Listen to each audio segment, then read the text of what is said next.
Hi everyone.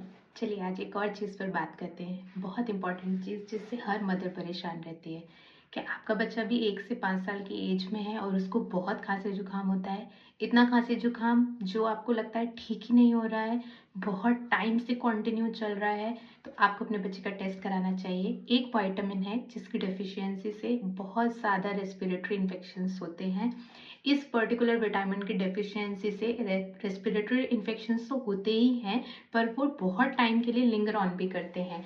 यही एक वजह हो सकती है कि आपके बच्चे को भी बार बार कोल्ड एंड कफ हो रहा है और आपके बहुत सारे दवाई देने के बाद, बहुत सारे घरेलू उपचार करने के बाद भी वो ठीक नहीं हो रहा है, क्योंकि हम इस अंडरलाइंग जो विटामिन है उसके बारे में मोस्टली कभी बात ही नहीं करते हैं। और इसकी जो डेफिशिएंसी होती है ना, ये बच्चों की इम्यूनिटी सिस्टम के लिए काफ़ी इंपॉर्टेंट होती है।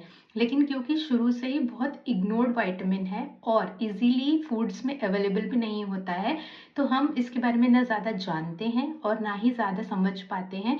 और बाकी सारे फूड प्रोडक्ट्स से मोस्टली विटामिन की डेफिशिएंसी पूरी हो जाती है। जैसे हम फ्रूट्स लेते हैं, विटामिन सी हो जाता है। अभी सीजन में ऑरेंजेस आ रहे थे, विटामिन सी हमने पूरा पूरा दिया बच्चों को, लेकिन इस एक पर्टिकुलर विटामिन को हम भूल जाते हैं। और आजकल का जो टेम्परेचर है उस हिसाब से जो नेचुरल सोर्सेज से ये मिलता है, हम उसे भी गेन नहीं कर पाते हैं। तो वो विटामिन है विटामिन डी। अगर आपके शरीर में विटामिन डी की कमी है तो आपको बार बार रेस्पिरेटरी इन्फेक्शन होंगे, जिसकी वजह से आजकल बच्चे को ज़्यादा कोल्ड कफ की प्रॉब्लम्स हो रही हैं। इंडिया में खास तौर से बच्चे इस विटामिन में कमी पाई जाती है। जितने भी बच्चे इंडिया में हैं उनमें विटामिन डी की बहुत कमी पाई जा रही है। आप कोशिश करिए, अपने बच्चे का टेस्ट करा लीजिए।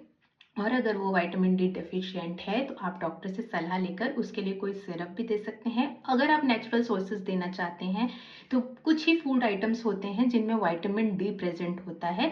जितने मुझे पता है, अगर आप मुझसे पूछना चाहते हैं तो प्लीज़ कमेंट करिएगा। नेचुरल रिसोर्सेज, नेचुरल सोर्सेज या विटामिन डी, जो भी आप कमेंट करना चाहें कमेंट करिएगा। मैं आपको डीएम कर दूंगी। लेकिन अपने डॉक्टर से कुछ भी बच्चे को देने से पहले ज़रूर सलाह लें। कोई भी ऐसा खाली वीडियो देखकर आप अपने बच्चे के बारे में ना जानकर, उसके एलर्जेंस के बारे में ना जानकर, किसी भी कहने से कोई भी चीज़ बच्चे को ऐसे नहीं दीजिए। और अगर वो विटामिन डी डेफिशिएंट है तो मोस्टली नेचुरल रिसोर्सेज पे एक बार रिलाई करके देखिए, क्योंकि नेचुरल रिसोर्स बहुत अच्छे होते हैं। और खाने के फूड आइटम से अगर हम कोई चीज़ पूरी कर सकते हैं तो वाई नॉट, दवाई उससे ज़्यादा अच्छी होती है। लेकिन स्टिल आपके मेडिकल एक्सपर्ट जो भी एडवाइस दें आपको वो ज़्यादा मानना चाहिए। और डॉक्टर को ज़रूर दिखाइएगा और विटामिन डी के सिरप अपने बच्चे को दीजिएगा।